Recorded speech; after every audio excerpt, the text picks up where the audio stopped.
Hello, in this video I'm going to show you how to restore WhatsApp backup on the Samsung Galaxy Z Flip 7.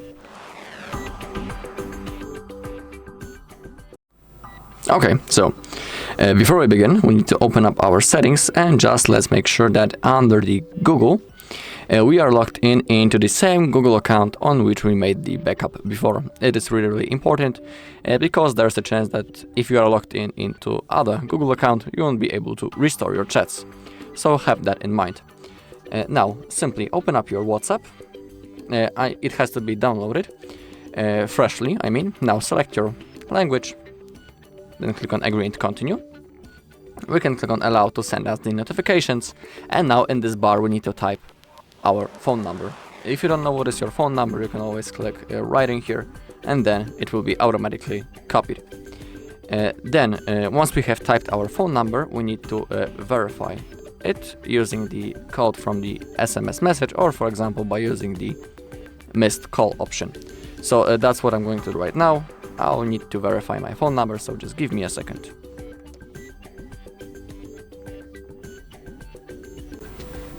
Okay, and once you have verified your phone number, you should have something like that on the screen. Contacts and media. In here we need to click on Continue. Now let's click on Allow, Allow, and Allow. And now we have an option to restore our chats.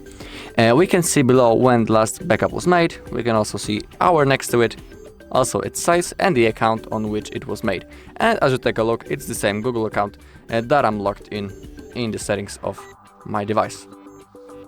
Alright, now we need to simply click on Restore, and remember that if you don't do it now, there's a chance that you won't be able to do it later, so do it right now. Click on Restore. Now the process will start.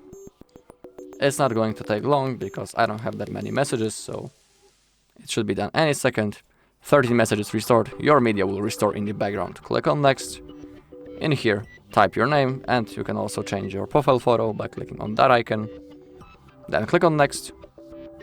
In here you can add email to protect your account. It's not necessary, so I'll skip it. And now, all of the messages, including videos and the photos, has been successfully restored. Alright, and that's all in this video. Thank you all for watching. If you found this video helpful, please leave a like, comment and subscribe.